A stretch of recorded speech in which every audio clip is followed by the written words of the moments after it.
Salut, c'est Jean-Marc, ton conseiller running et nutrition. Bienvenue dans cette vidéo, on va déterminer aujourd'hui ton seuil anaérobie. Alors bon, j'ai un petit foulard, j'ai un peu mal à la gorge, je suis un peu malade, donc excusez-moi si par moment je tousse dans cette vidéo. Alors, courir au seuil, c'est tenir une allure à la limite de la rupture respiratoire. Plus tu vas élever ce seuil et plus longtemps tu vas courir à cette allure, plus tu seras performant. Tu vois que pour être performant en course à pied, ce n'est pas qu'une question forcément de VMA. Le but recherché de courir au seuil, c'est rester à cette allure le plus longtemps possible en compétition. Techniquement, il existe deux seuils, le seuil aérobie et le seuil anaérobie. Nous nous intéressons donc aujourd'hui au deuxième, c'est-à-dire au seuil anaérobie.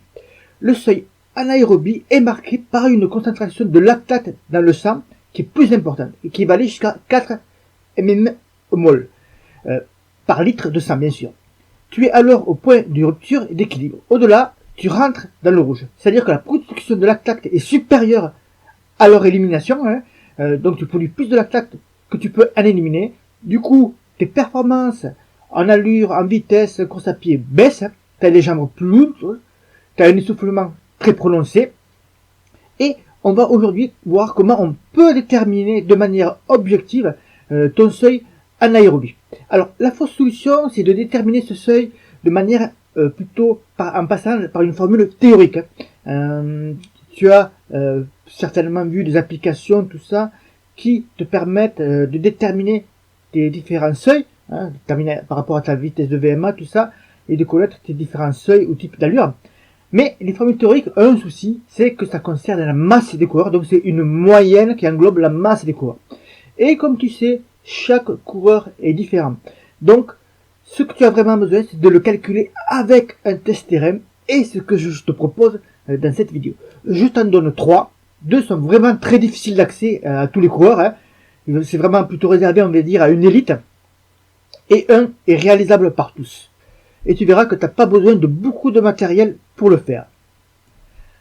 Le premier protocole dont je vais te parler se base sur la production de lactate dans le sang.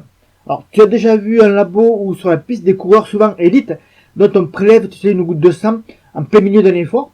Et bien, c'est exactement ça, c'est ce protocole-là qui leur permet de déterminer, entre autres, avec d'autres paramètres, bien sûr, avec la production de lactate dans le sang, de déterminer plus finement leur seuil anaérobie. Un autre test que tu connais, que tu as déjà vu certainement, pour déterminer ton seuil anaérobie est basé, lui, sur la ventilation. Et là, il te faut du matériel qui est souvent très coûteux. Il te faut ce qu'on appelle un analyseur de gaz respiratoire. C'est le fameux test, tu sais, avec un masque sur le visage que tu vois, le test en labo qu'on te propose de faire. Parfois, c'est gratuit, selon certaines conditions. Et ça est aussi payant. Ça dépend dans quel endroit tu te trouves, mais un test, c'est tel test. Pardon, tu vois, je tousse un peu. Ce test va te coûter 50-60 €, grosso modo. Donc, c'est ce fameux test avec le masque sur le visage qui est plus précis, d'après les spécialistes, plus précis que le test, que le protocole avec la prise de sang. Le troisième test que je te propose de réaliser est spécialisé et plus spécifique, c'est le test Conconi. Or, qui est Conconi? C'est un médecin et préparateur physique italien qui est à l'origine de ce test. Alors, comment ça marche? C'est très très simple. Je te donne tout d'abord rendez-vous sur une piste d'athlétisme. Tu auras besoin d'avoir un cardio, c'est-à-dire d'avoir ta montre qui va analyser ta fréquence cardiaque pour faire ce test qui va donc déterminer ton seuil anaérobie. Et il va se déterminer de manière très facile. Le protocole est très simple.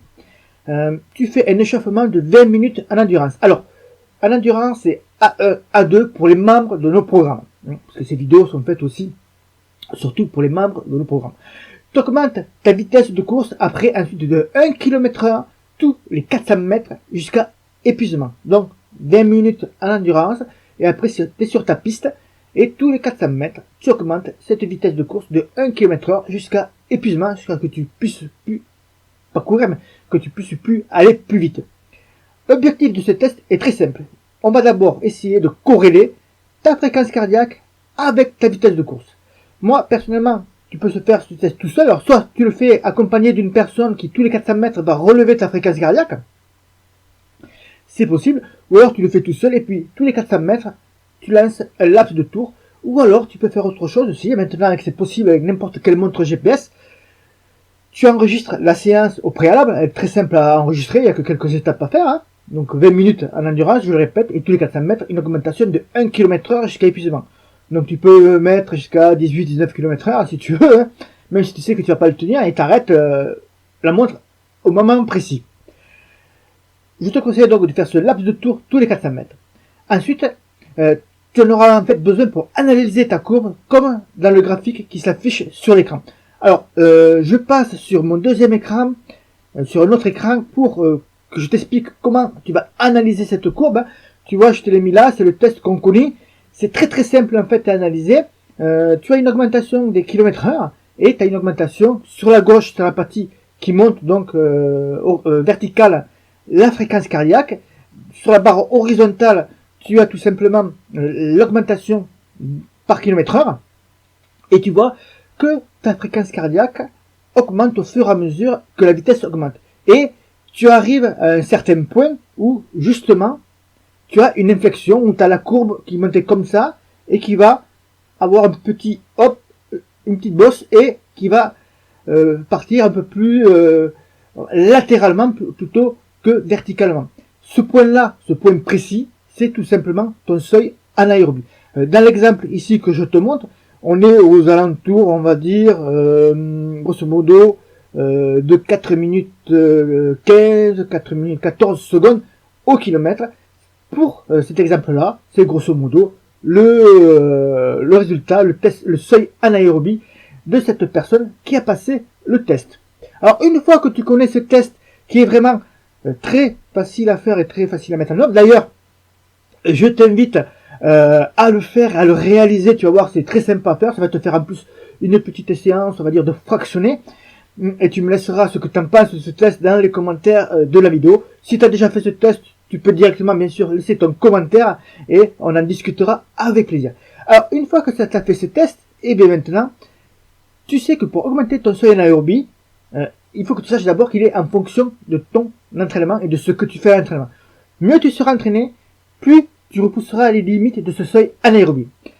Alors, les intensités proches de ce seuil, que ce soit légèrement inférieur à légèrement supérieur, sont à favoriser. C'est-à-dire que tu dois chercher des séances d'entraînement qui te permettent de réaliser ce type d'entraînement pour augmenter ton seuil anaérobie, en sachant que le seuil anaérobie est différent en fonction des objectifs que tu as.